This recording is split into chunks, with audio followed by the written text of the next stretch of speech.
एकमात्र ऐसा समाज है जिसको पूरी भागीदारी बाबा साहब की वजह से मिली हुई है, फिर भी कोई फायदा नहीं हुआ। अति पिछड़ा समाज के लोग अगर कहते हैं कि भैया हम लोग को भागीदारी चाहिए, एससी समाज के लोग तो ये भी नहीं कह सकते। भागीदारी तो आपको बाबा साहब की वजह से पहले से मिली हुई है, कोई वो छीन नहीं सकता। इसलिए ये चिंतन की जरूरत है कि भागीदारी के बावजूद आपकी दशा क्यों नहीं सुधरी। ये आपको क्या बताता है कि किसी व्यक्ति के एमएलए बनने से, किसी के एमपी बनने से, वो चाहे जनसुराज से बन जाए, कांग्रेस से बन जाए, किसी दूसरे दल से बन जाए, उससे समाज सुधर जाए ये जरूरी नहीं है। प्रशांत किशोर बन जाएंगे, मनोज भारती बन जाएंगे, जनसुराज की सरकार आ जाएगी तो सब सुधर जाएगा, ऐसा नहीं है। ऐसा होता तो बहुत लोग पहले बने हुए हैं। जगजीवन राम जी यहाँ से उप प्रधानमंत्री बन गए, हम उन्हीं के क्षेत्र सासाराम से आते हैं, वहां दलितों की स्थिति किसी दूसरे क्षेत्र के दलितों से अलग नहीं है। रामविलास जी इतने लंबे समय तक बहुत बड़े नेता रहे, लेकिन पासवान समाज की स्थिति बहुत अच्छी हो बिहार में, ऐसा नहीं है। मांझी जी यहाँ मुख्यमंत्री बने, अभी भी मुख्यमंत्री हैं, बड़े मंत्री हैं केंद्र में, लेकिन आज भी मांझी समाज की क्या स्थिति है ये आपसे छुपी नहीं है। अभी मैं एक आंकड़ा देख रहा था, कोई कह रहा है 48% दलित पढ़े लिखे हैं, ये सरकारी आंकड़ा है। सिर्फ 3%, 100 में 3 दलित समाज के बच्चे 12वीं पास करते हैं बिहार में। 100 में 3 आदमी ही दलित समाज का आज पढ़ाई कर रहा, 12वीं पास कर रहा है। ये स्थिति तब है जब 40 विधायक दलित समाज के हैं, यहां से कई एमपी जीत कर गए हैं जो आपके समाज के हैं। मेरे भाई, सिर्फ राजनीतिक भागीदारी से समाज नहीं सुधर सकता। हमने पैदल चलते हुए जो अनुभव किया, हमने गांव-गांव में देखा, दलितों की जो सबसे बड़ी परेशानी है वो है सामाजिक शिक्षा का अभाव। अगर फॉर्मल शिक्षा नहीं भी है, शिक्षा को लेकर कोई सोच ही नहीं है। बाबा साहब का मूर्ति लग गया है हर गांव में, लोग माला पहना रहे हैं। बहुत गरीब परिवार में भी दलित टोलों में हमने देखा, लोगों ने चंदा करके बाबा साहब का मूर्ति लगा लिया। लेकिन बाबा साहब ने जो कहा और कहने से ज्यादा जो अपने जीवन में उन्होंने किया, जब मौका लगा किसी दूसरे से मदद भी लेकर सबसे पहले पढ़ाई की, आजादी की लड़ाई को छोड़कर भी बीच में पढ़ने गए। ये बात बताती है कि शिक्षा का कितना बड़ा महत्व उन्होंने खुद समझा था। तो बाबा साहब को श्रद्धांजलि सिर्फ जय भीम नारा लगाने से नहीं होगा, अपने बच्चों को पढ़ाने के लिए कुछ कीजिएगा, तब कुछ बात बनेगी। यहां से विधायक कितना आदमी बन सकता है? अगर बहुत जन सुराज का आंधी आ जाएगा तो 40 आदमी बन जाएगा। दलित समाज के जितने साथी हम लोग से जुड़े हुए हैं, हर आदमी तो विधायक नहीं बन सकता है। इसीलिए जो अभियान हम लोग शुरू कर रहे हैं, ये वोट मांगने का अभियान नहीं है। जन सुराज का सरकार बने न बने, हम लोग को सफलता मिले न मिले, लेकिन एक बात तय है, अगले 1 महीने में आपकी मदद से कम 1000 दलित साथियों को इकट्ठा करके, उनको प्रेरित करके, उनसे अनुनय विनय करके, उनको साधन देकर जरूर दलित गांव में, बस्तियों में, टोलों में जन सुराज लोगों को भेजेगा, ताकि घर घर लोगों को कहा जाए कि एक बच्चा, कम से कम एक बच्चा अपने परिवार से चुनो जिसको तुम पढ़ाओगे। सफलता जन सुराज को मिले न मिले, इस पूरे अभियान में 3 महीना अपना जीवन का निकालिए, सिर्फ 3 महीना निकालिए जीवन का। आपका 1 रुपया लगेगा नहीं। वो साधन, वो व्यवस्था, वो गाड़ी, वो पैम्पलेट सब आपको जन सुराज से मिलेगा। 14 तारीख को बाबा साहब का जन्मदिन आप मनाइएगा। 3 महीना, फरवरी, मार्च और 14 अप्रैल तक, मतलब कुल मिलाकर 100 दिन भी नहीं है। 100 दिन अपने समाज के लिए निकालिए। वो गाड़ियों से टोलों में जाइए और घरों में लोगों को संकल्प दिलवाइए कि एक बच्चा, कम से कम एक बच्चा जरूर पढ़ाएंगे। ये जागरूकता पैदा कीजिए। जन सुराज का जो होगा सो होगा। इस अभियान से अगर 10,000 बच्चे भी स्कूल चले गए तो आपकी मेहनत और ये पूरी साधना, पूरा प्रयास, उसको सफल मान लिया जाएगा। 10,000 बच्चों का जीवन सुधारिए, ये संकल्प के लिए यहां जुटे। वोट नहीं मांगना है, इस पूरे अभियान में आपको वोट नहीं मांगना है। सिर्फ और सिर्फ जाकर दलित बस्तियों में ये बात बतानी है कि एक बच्चा भी पढ़ाओ। हम ब्राह्मण समाज से आते हैं। हमारे दादाजी भूमिहीन थे, बैलगाड़ी चलाते थे। मैं सभाओं में कहता हूं, इतने गरीब थे कि हमारे बाबा 3 लोग थे, 2 आदमी शादी नहीं किया कि खिलाएंगे कैसे। हमारे पिताजी 7-8 भाई बहन लोग थे, किसी को पढ़ाने का साधन नहीं था। सब लोग मजदूरी करके एक हमारे बाबूजी को पढ़ाया। हमारे बाबूजी डॉक्टर बन गए। हमारे पिताजी ने हमको पढ़ाया है, तब न हम इतना खड़ा होकर भाषण कर रहे हैं। ये पढ़ाई की ताकत है, ये पढ़ाई की ताकत है। आप चाहे ब्राह्मण हैं, कुशवाहा हैं, यादव हैं, दलित हैं, पढ़ोगे नहीं तो आगे निकल नहीं सकते हो। यही उपाय है। इसलिए पहला प्रयास पहले लोगों को पढ़ाने के लिए जागरूक करना है। ये आपको लगता है कि सब लोग पढ़ाना चाहता है, स्कूल नहीं है, ऐसी बात नहीं है। गरीबी में जो 10 साल पूरा 2-2 जनरेशन से रह गया है, 2-2 पीढ़ियों से जो गरीबी में रह गया है, उसके परिवार वाले को लगता है कि पढ़ा लिखा के भी क्या होगा भैया, उसके बाद नौकरी नहीं मिलता है। हमने कई दलित बस्तियों में बात की है, लोग कहते हैं भैया पढ़ लिख के क्या होगा, हमको नौकरी दिलवाइए। उसको ये समझ नहीं है कि बिना पढ़ लिख कर अगर नौकरी करेगा तो उसका लड़का मजदूरी ही करेगा, बिना पढ़े लिखे आप कलेक्टर नहीं बन सकते। ये बात लोगों को बताने की जरूरत है। और खाली चुनाव की बात मत दिन रात सोचिए। पेरियार से बड़ा कोई दलित चिंतक नहीं हुआ, पेरियार जीवन में कभी चुनाव नहीं लड़े। इसका मतलब ये नहीं है कि उन्होंने समाज के लिए कुछ किया नहीं। राजनीति का मतलब सिर्फ चुनाव लड़ना नहीं है, राजनीति में सिर्फ चुनाव लड़के ताकत नहीं है। हम तो जीवन में एमएलए एमपी नहीं लड़े हैं, तो हमारी ताकत नहीं है। आप समाज के लिए खड़ा होइएगा, समाज के लिए कुछ कीजिएगा। 10, 20, 50, 100 आदमी आपके साथ खड़ा होगा, आपके प्रयास से उसका जीवन सुधरेगा, तभी आप सही मायने में नेता बनिएगा। एमएलए एमपी तो लोग कितना बने और आए और गए, कोई किसी को याद भी नहीं है कि कौन आया कौन गया। पेरियार को कोई भूल नहीं सकता है, कांसी राम जी को कोई भूल नहीं सकता है, क्योंकि इन लोगों ने समाज के लिए कुछ किया है। तो आप छोटे स्तर पर ही सही जो प्रयास जन सुराज कर रहा है, आप अभी यहां से जब जाएंगे आपको कुछ नहीं करना है, अपने साथ 5 ऐसे दलित समाज के साथियों को जोड़िए जो 2 महीना देना चाहता है। आज से 10 दिन के अंदर, जिस दिन आप तय कर लेंगे भैया हमारे पास 5 आदमी हम लोग हो गए, आपको जन सुराज अपने खर्चा से गाड़ी आपको मुहैया कराएगा। आप उस गाड़ी से लीजिए और अपने एरिया में, अपने प्रखंड में, समाज में जाकर इस बाबा साहब के संदेश को लेकर जाइए।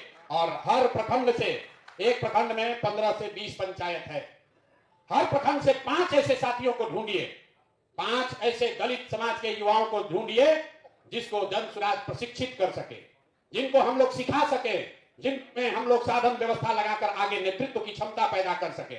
इसमें बूढ़े लोगों को क्यों नहीं बुलाया जा रहा? जो बूढ़ा है उसका तो अनुभव है, वो तो राजनीति कर ही रहा। जो 20 साल से 40 साल का लड़का है, जो अनुसूचित जाति समाज का है, उसको मोबाइल चलाने आता है या नहीं आता है, उसको कोई ऊपर बढ़ाने वाला नहीं है, उसके बाबूजी विधायक नहीं है, उसके पास पैसा नहीं है, वो मुखिया लड़ सकता है, उसको कोई बताने समझाने वाला नहीं है। हर पंचायत से 5 ऐसे लड़कों को चुनकर निकालिए और 14 अप्रैल को जब हम लोग बाबा साहब का बर्थडे था, उनको राजनीति में आगे बढ़ाने की व्यवस्था जन सुराज अपने खर्चे पर करेगा। वो सारे आपके समाज के बच्चे होंगे। इतना काम आप कर सकते हैं कि नहीं कर सकते हैं? हो सकता है कि नहीं हो सकता है? सब लोग सोच के बताइए, हाथ मत उठाइए। हो सकता है ना भाई? और आपको कोई मॉनिटरिंग नहीं करेगा, कोई मॉनिटरिंग नहीं है कि गाड़ी आप लेकर कहां गए। आप गाड़ी ले जाके रिश्तेदार के यहां भी घूमिए, कोई दिक्कत नहीं। अपना बेटा बेटी के यहां भी घूमिए। लगना चाहिए कि जन सुराज का एससी समाज का नेता है, इसको जन सुराज से वो व्यवस्था मिली हुई है। अगल बगल का आदमी देखेगा तो कहेगा कि ये जन सुराज का एससी समाज का नेता है। जाइए अपने रिश्तेदारों के यहाँ घूमिए, अपना बेटा बेटी के यहाँ, रिश्तेदार के यहाँ बता दीजिए कि जन सुराज से जुड़ गए हैं, अब हम भी झोला लेकर घूमने वाले नहीं हैं। लेकिन अगर महीना में 20 दिन भी आप काम ठीक से कर दिए, 5 दिन आराम कीजिए, 5 दिन गाड़ी से अपने रिश्तेदार के यहाँ घूमिए। हम आपको सामने से कह रहे हैं, लेकिन कम से कम 15-20 दिन जरूर मेहनत कीजिए, 15-20 दिन जरूर मेहनत कीजिए। एक पंचायत में 1 दिन दीजिएगा तो 5 अपने अच्छे एससी समाज के बच्चों को ढूंढ कर निकाल लीजिएगा।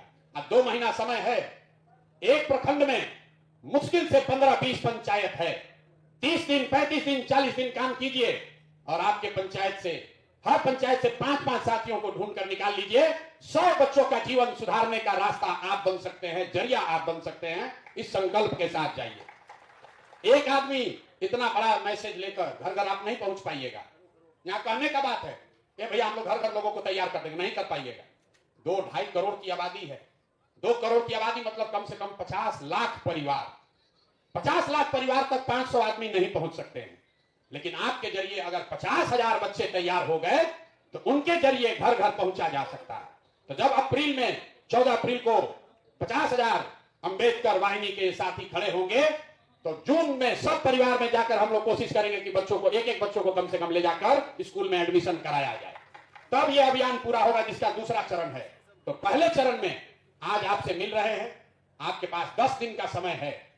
10 दिन में 5 लोगों का अपना टीम बना लीजिए, 5 लोगों का टीम बना लीजिए और एक कोई युवा साथी जोड़िए जो आप काम कीजिएगा उसका वीडियो बनाए और सोशल मीडिया पर डाले। इस चीज को सीखिए, ये बहुत बड़ा हथियार है। प्रशांत किशोर गांव गांव चले हैं, ये आपको कैसे पता है? आप में से बहुत सारे साथी आपके गांव में हम नहीं गए, आपने उसको सोशल मीडिया पर देखा। तो जो काम आप करते हैं उसको फेसबुक पर डालना सीखिए, तभी वो बात घर घर आपका पहुंचेगा, आपका प्रभाव बढ़ेगा। वरना आप सोचिएगा कि हम लोग तो दलित समाज का भैया नेता हैं, हम लोग को इस फेसबुक से कैसे काम चलेगा। बहुत लोग आकर कहता है, अपने आप को आप पीछे कर रहे हैं। लोग कहता है भैया हम लोग इस समाज का नेता है, वहां तो फेसबुक से क्या होगा, हम लोग तो नीचे उतर के काम करते हैं। आप नीचे उतर के काम कीजिए, लेकिन ये हथियार है, इसको अगर आप नहीं सीखिएगा तो आगे आप चाहे मुखिया का चुनाव लड़िए या पंचायत लड़िए, विधायक लड़िए, आप कहीं ना कहीं दूसरे पर आश्रित रहिएगा। लोग कहेगा देखिए दलित समाज का नेता है इसलिए इसको फेसबुक को नहीं समझ में आ रहा। इसलिए जब ये संवाद कीजिए तो एक साथी अपने गाड़ी में जरूर बैठाइए जिसके पास ये फोन है, और जो वहां से फेसबुक पर आपका डाले कि आपने 4 बच्चों को क्या सिखाया, लोगों को क्या भाषण दिया। तो भले वहां 5 आदमी रहेगा, आपके फेसबुक पर 50 आदमी देखेगा, वो जानेगा कि आप वो आदमी है जो समाज के सुधार के लिए कोई प्रयास कर रहे हैं। तो काम क्या करना है, यहां से जाने के बाद अपने प्रखंड में 5 आदमी का टीम बनाना है और एक साथी ढूंढना है जिसको मोबाइल का, सोशल मीडिया का समझ है, उसको अपना असिस्टेंट, राजनीतिक असिस्टेंट बना लीजिए। जब गाड़ी आपको मिलेगी तो 5 गो नेता में से 1-2 आपके साथ बैठेगा, कोई बैठे ना बैठे, डिजिटल वाला, मोबाइल वाला लड़का जरूर बैठना चाहिए। जाइए और जहां जहां जाकर टोलों में आप संवाद करेंगे उसका वीडियो बनाइए और अपने फेसबुक पर डालिए, ताकि कोई मॉनिटरिंग नहीं है। और आप देखिएगा मेरा सिखाया हुआ चीज, 2 महीना के अंदर 4000-5000 आदमी आपको जान जाएगा आपके इलाके में कि आप ही वो आदमी है जो ये घर घर काम कर रहे हैं। जब आप जाएंगे संवाद करने तो जन सुराज ने जो वादा किया है, जन सुराज आएगा तो 5 चीज हो जाएगा। पलायन को रोक दिया जाएगा। सबसे ज्यादा पलायन कौन कर रहा है, दलित समाज के बच्चे कर रहे हैं। तो हम लोगों ने ये कहा है कि साल भर के अंदर, इसको याद रखिए, साल भर के अंदर मतलब 2026 के छठ के बाद किसी भी परिवार के बच्चे को मजबूरी में पैसे के लिए बिहार से पलायन, बिहार छोड़कर पलायन पर नहीं जाना पड़ेगा। उसको 10-12 हजार का रोजी रोजगार का व्यवस्था बिहार में किया जाएगा। अगर यहां पढ़ाई नहीं है तो सबसे ज्यादा कौन प्रभावित है, दलित समाज के बच्चे प्रभावित हैं। इसलिए हम लोगों ने क्या कहा, शिक्षा सुधारेंगे, फ्री में शिक्षा देंगे। तो 50 वर्ष से आप सुन रहे हैं, जन सुराज ये कह रहा है कि जब तक सरकारी स्कूल नहीं सुधरेगा तब तक आप अपने बच्चे को प्राइवेट स्कूल में भेजिए और फीस उसका सरकार भरेगी, ताकि आपका बच्चा भी अंग्रेजी स्कूल में पढ़ सके। तीसरी बात हम लोगों ने क्या कही कि आपके घरों में जो महिलाएं हैं जिसको ब्याज पर रुपया नहीं मिलता है, किसी के यहां पैसे का जरूरत पड़ गया, हम गांव में चले लोग बताता है 5% महीना पर, 5% महीना पर दलित परिवार में, अति पिछड़ा परिवार में, गरीब परिवार को लोन लेना पड़ता है। तो जन सुराज ने कहा कि 4% के सालाना ब्याज पर साल भर में 100 रुपया में सिर्फ 4 रुपया सूद लगेगा। आप पैसा बैंक से लीजिए लोन और आपका ब्याज सरकार भरेगी, जो पैसा लीजिएगा वो वापस कर दीजिएगा। ये बात जन सुराज ने कही है। 5 बात जो आपके नजरिए से सबसे जरूरी है, शिक्षा, पलायन और पूंजी। लेकिन इसके साथ साथ जब सब साथी हम लोग बैठे तो ये तय हुआ कि नहीं, इसके अलावा जो दलित समाज के अपनी चिंता है उनके लिए जन सुराज क्या करेगा, वो पर्चा भी आपको अभी 10 दिन में मिलेगा जब आप संवाद चालू करेंगे। तो जो पहला वादा किया जा रहा है, मैंने जो आपको आंकड़ा बताया कि सिर्फ 3% दलित समाज के बच्चे 12वीं पास कर रहे हैं। तो ये तय किया गया कि 10वां पास जो भी करेगा, जो भी दलित समाज का बच्चा 10th पास कर जाए, 50% अगर उसको मार्क्स आया है, 50 या ज्यादा, उसको कम से कम 2000 रुपया महीना का स्कॉलरशिप मिले, ताकि वो आगे का पढ़ाई जब तक चाहे वो कर सके। इस पर आपकी सहमति है कि नहीं है? है सहमति ना भाई?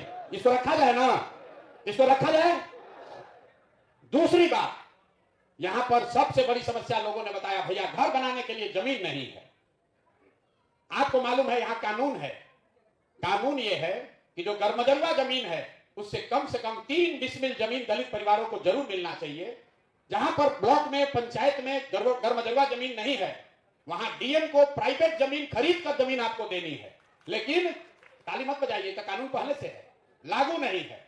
तो जन सुराज में हम लोग ये वादा कर रहे हैं और आप ये मैसेज लेकर जाइएगा कि अगले 3 वर्ष में जब जन सुराज की ये व्यवस्था बनेगी तो 100% जितने 50 लाख दलित परिवार हैं भूमिहीन, जो जमीन के बगैर इंदिरा आवास योजना का लाभ भी नहीं उठा पा रहे हैं, उनको 3 डिसमिल जमीन अभियान चलाकर, चाहे सरकार को खरीद के देना पड़े, हर परिवार को 3 डिसमिल जमीन जरूर दे दिया जाएगा। ये दूसरा बात होना चाहिए कि आप सहमत हैं कि कोई चेंज होना चाहिए?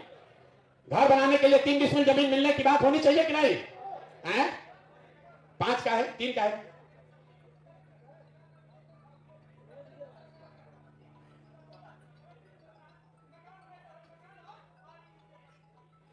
अच्छा, अभी हम लोग 3 की बात किए हैं, ये भाई उठा रहे 5 की बात, इसको देखना पड़ेगा, हम अभी वादा नहीं कर रहे हैं हम लोग। तीसरी बात जो कही गई कि जो हम लोग गांव में देखे, ये मेरा अनुभव है, कुछ लोग उससे सहमत हैं, कुछ लोग नहीं सहमत हैं, आपकी राय जानना चाहते हैं। हमने देखा कि बिहार में बहुत बड़ी संख्या में जो लोग खेती अपना खेत बटाई पर देते हैं, वो दलित समाज के लोग वो बटाई पर जमीन नहीं ले पा रहे हैं। उसकी 2 वजह दिखी। एक तो दलित समाज के पास, कई साथियों के पास पैसा ही नहीं है कि खेत बटाई पर भी ले सके, और दूसरा ये दिखा कि कई जगहों पर लोग दलित समाज के साथियों को इसलिए जमीन नहीं देते हैं कि डरता है कि अगर दलित समाज के लोगों को जमीन पट्टा पर देंगे, बटाई पर देंगे तो कब्जा कर लेगा। क्योंकि पहले यहां जमीन को लेकर संघर्ष चला है, तो इसलिए जनसुराज ये सुझाव के तौर पर रख रहा है, आप लोग इसमें अपना मत दीजिए कि अगर जनसुराज की व्यवस्था बनेगी तो सरकारी जमीन जो है उसको सरकार पट्टे पर दलित समाज के साथियों को प्रायोरिटी पर दे, ताकि आप भी खेती कर सके और आपको मजदूरी न करना पड़े।